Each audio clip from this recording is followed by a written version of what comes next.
Yo, Rana, and welcome to FM20. I hope you're all doing well. Lockdown doesn't seem to be going anywhere particularly fast or particularly well at the moment, so do hope you're all keeping safe and well in that.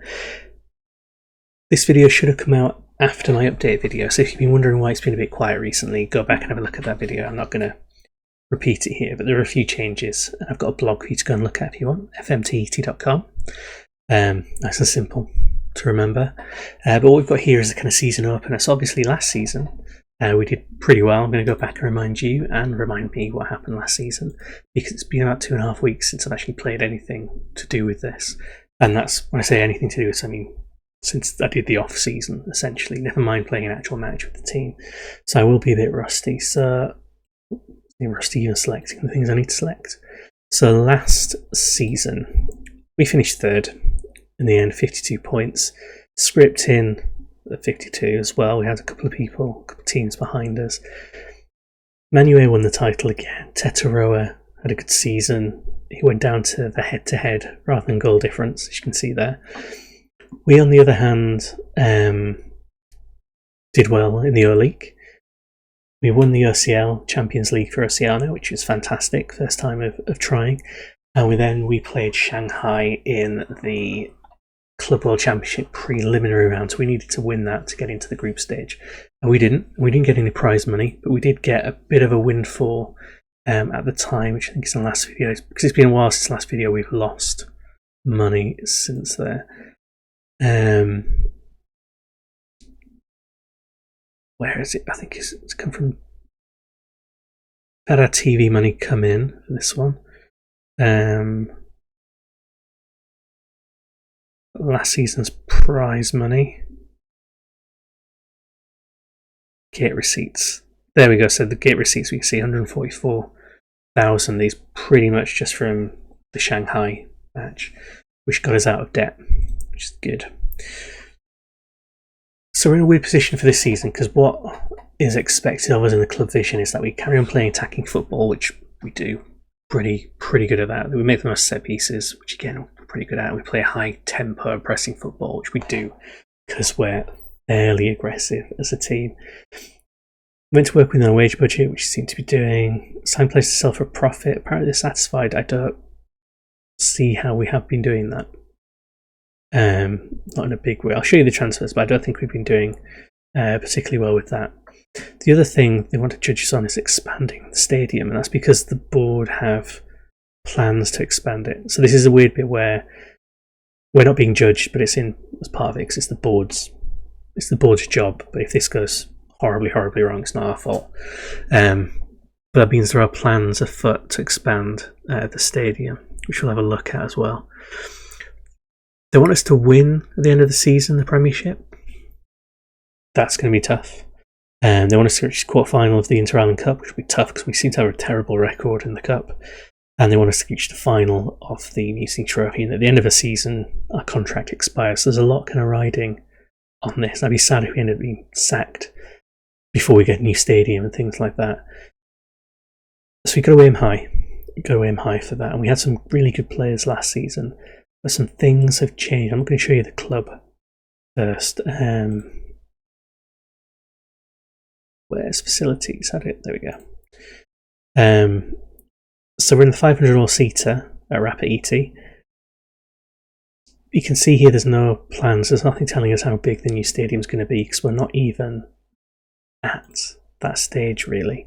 I think... Where's the board? There used to be like a board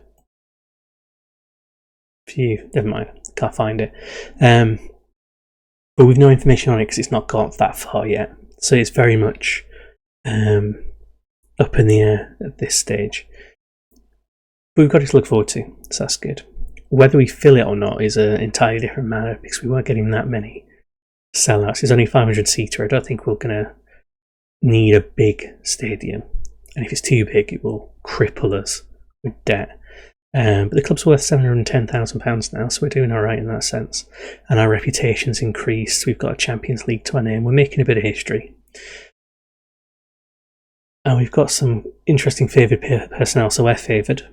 Penny Vakatapu is, Johan Tehoni is, and Tavita Alua is 3 strikers there, and then the manager we are is named after a striker from FM19 that we had, so very striker heavy in that sense.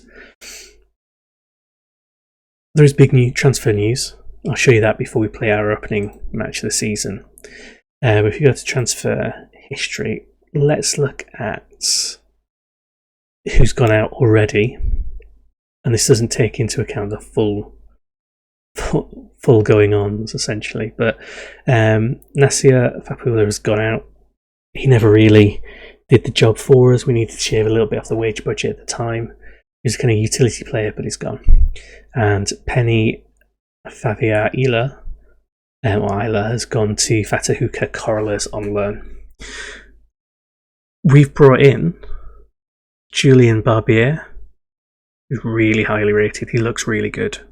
Doesn't dive into tackles, which is sad, but he's 18. He looks good. We've also got Liam Papin as well, who also looks good. So 2 strikers. You're noticing something going on here with the strikers. And then we've got Matias Martinez. You might recognise the name. They scored the most goals in the league. They were record top goal scorer last season. They don't actually look as good as the other 2, but they had more goals, so they liked around the keeper, for example. They had a really good season. We managed to pick them up on a free. This 33 and 28 is pretty insane.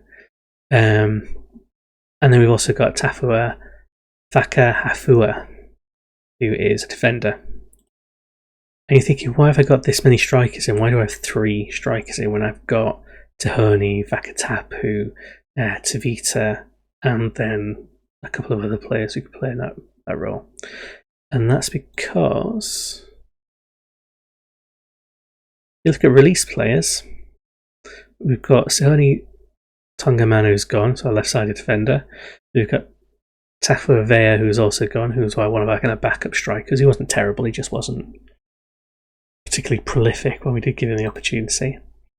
And then the big name, the kind of club, it's not an icon or a legend, he's not got to that status yet, but for me, he kind of was. Because look how good he is. 6'6".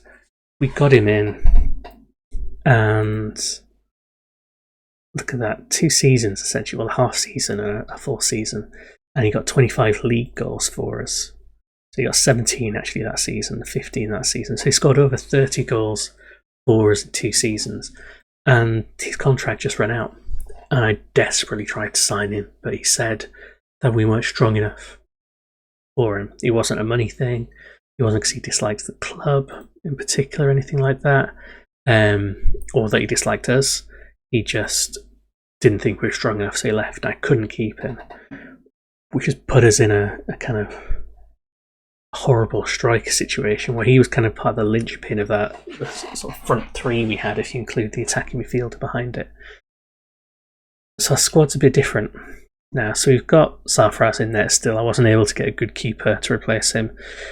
There's 1 or 2 I looked at, but they wanted a huge amount of money, and finance-wise, we're spending a little bit over what we should be. I don't have anything in there. We've no transfer budget that we can use to sort of bump it up. So I couldn't afford to spend like £600 per week on a keeper. We've got the kind of big names, the standard names from last season as well. Eseku's still with us. Where's Alwyn gone? There he is, there's Alwyn. He's got some promising players and things like that still. So with Vea going and Tavita going, we've lost 2 strikers and we've brought 3 in. So Matias Martinez, who got the 30-odd goals last season, could play in attacking midfield just like Tavita could. So that's a good option. And then we've got Papin and Julian Barber. It's difficult to know what combination to use, really. I'm tempted to start Papin, considering, but let's see how it goes. In terms of how strong the squad is, I think we've kind of improved. Now we've got a ton more depth up front. Tavita's a big loss, but we've replaced well. I don't think we've replaced particularly well across the rest of the pitch. We do have a new defender in Tafua Whakahafua, or Taufa Whakahafua. Yeah. He should be quite good, I think, hopefully. But there's not much else going on there, so we're relying a lot on the core of the team from last season, but it is gradually improving. And hopefully it'll improve enough for us to smash a few teams out the park. We're going to be playing Moti 1 in our first match of the season. It'll be kind of a bit... No, we don't want him. Going to be a bit non-committal with some of the answers. Apart from those ones, positive. We don't really have a first choice team. They love the fact that we attack. Good chance. I don't think we've got a great chance. We've got a good chance. We don't have a great chance. I'm not going to discuss that because we do need to strengthen, I think, if we're going to do that, but we have nothing in the wage budget.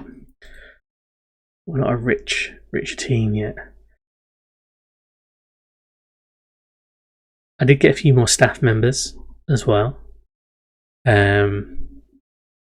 Just to try and gradually improve the backroom staff. It's kind of like not so much diminishing returns, but just trying to eke out an extra 1% of performance here or there. If I can get an edge somewhere just by having better staff, then I'll do that. Even if it's only a slight edge, because that's all I can improve at the moment. I can't get more players in. As it stands, I can't buy anyone. Can't improve any of the kind of facilities we've got. So this is what we'll go for. Sold 110 tickets, so 6 more than last season, which is good. We've got a few. We looked at Mark Allen. We couldn't convince him to come for enough money, and he wasn't a good enough improvement on the others. And I'm generally just ignoring a lot of the scout reports because we can't do anything about it. So let's play Moti 1. I think we're in for a really good treat because we should be playing on a sand or a clay pitch. I think it's a clay pitch for Moti 1. Let's pick our team first. Let's clear this out. As is tradition, I like to do this at the start of every season. Let's bring Safraz on. Oh, we can't because he's on international duty. So this is already a poor start because the Atoll Championship's going on. Right, Dev Centre. Under 23 squad. I guess it's time for Ilami Seu to come up. Let's try this again. Who are we gonna play?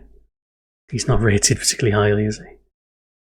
For good reason. He's eccentric. That's what he excels at. Honey is away on international duty, so we'll have to give Tafawa Fat Apoy, who is a bit unfit, a start. On the left, it's going to be Jacob Fanaki, unless we want to play Amalota Talia Uli. Now let's go for Fanaki. He's a known quantity. Let's have Vea in there. And move Vessi because the new player is away on international duty for the Bass Islands. Defensive midfielder, Renard is a no-brainer. He is a good player there. On the right wing, it's going to have to be, by default, Tatuyaki. On the left, SQ is going to start. Morris is unsettled. He wanted to go out on loan to the Humpbacks.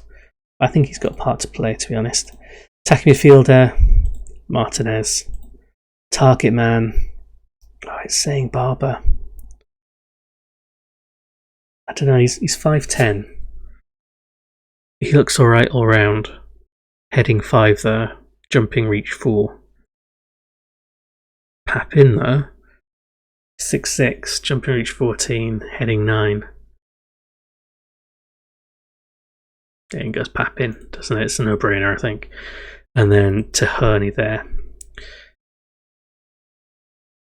And let's just fill out the bench in a few places, I guess. Sharwin Morris is on there. Akatapu's going to be there. Barber on the bench too.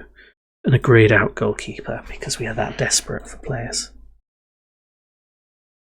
See how we get on.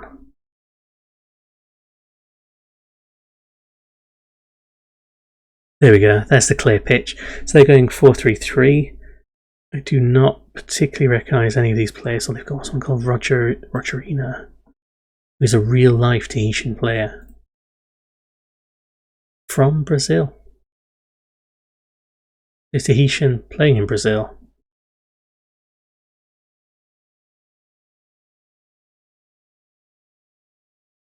Not much known about him. I might need to just look him up on Wikipedia at some point.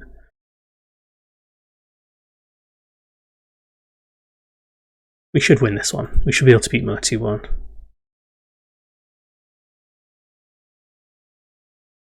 We do have an untested youth goalkeeper in net though, so that's going to be a potential problem. Conveyor goes long. Out on the wing. In it goes. Esaku. There we go. Bright enough start there. Chasing the keeper down a little bit. Do like this pitch. I really do like the alternatives. The problem I think I have with this database is that when they start building new stadiums, they tend to just build grass ones. Well, ones with grass pitches. Not stadiums made out of grass, I guess. Which makes it a bit depressing when you've got kind of characterful pitches like this. I just get wiped out.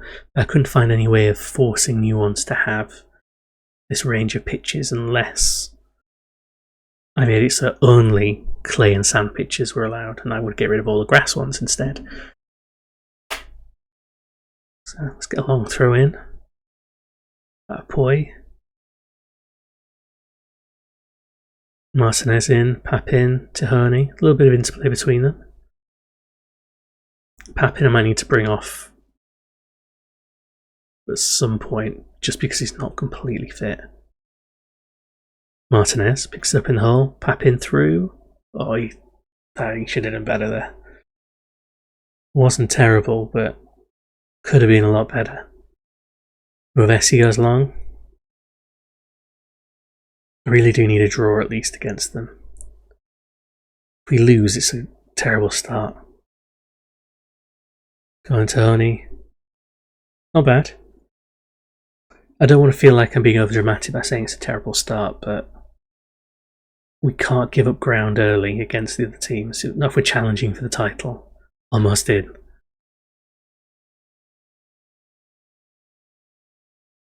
Come on, let's see what we can get from this corner. Renard whips it in. Papin. Tahoni looked like he cleared it, but actually just came off the post. Should have been able to tap that in, really. There's Papin rising to get that one. Papin was there again, but he didn't get it. I think I've mentioned it before when we played Mo 2-1, but they're one of my favourite teams. Because when me and my brother played the original FM12, FM13 version, there was just one league, there was no relegation in it. And Mo 2-1, with their minnows, they always finish bottom for about 5 seasons in a row. And there was one season where they managed, after about 5 or 6 seasons, there was one season where they managed to get off the bottom of the table. But because they were perpetual underdogs, they've always got a kind of soft spot, or I've got a soft spot for them. Outperforming them. We're doing okay here. Renard in again. Right, let's make a sub. Papin's been alright. But let's bring on Vakatapu. And Morris. What's wrong with the mouse again?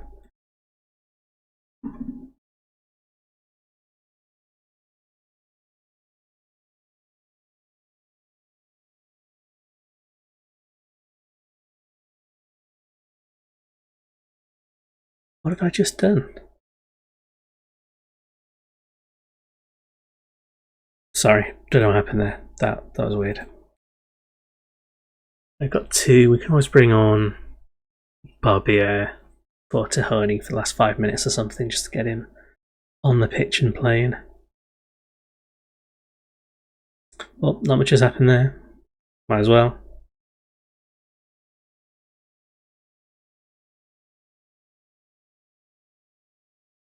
We've not dominated them, but we have got a clean sheet, I guess. Hitiraa have won, so they'll be challenging for the title, I think, this year. Manue have not. Don't know if they've played yet. They've not played yet, have they? That's why they've got nothing there. We'll see.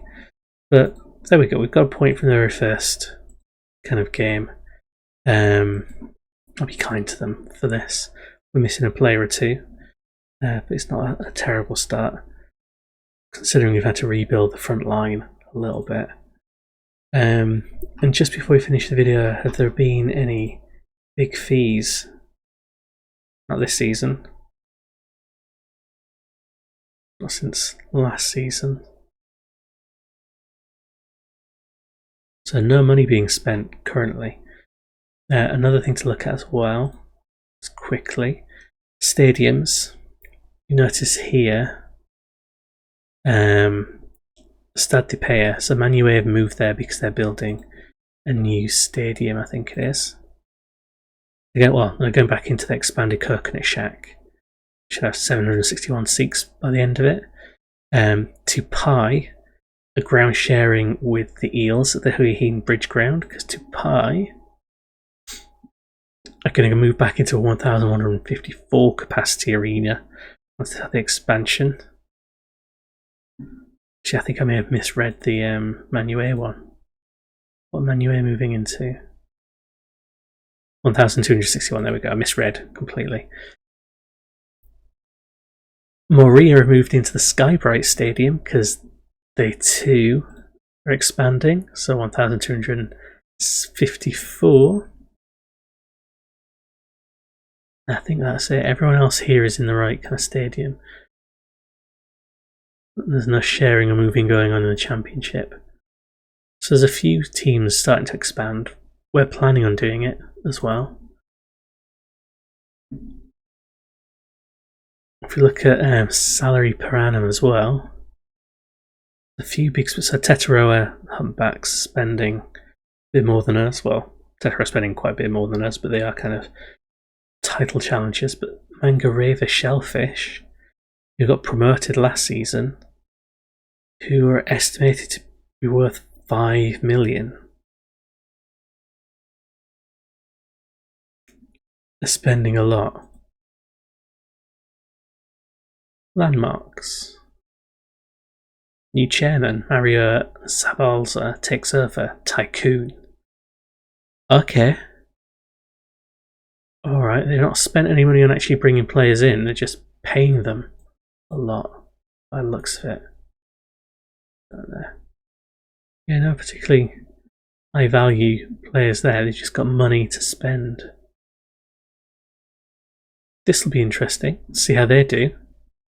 I mean, not well currently. They got the money to do well. We get sacked because we don't win the title, and I know where we might want to end up.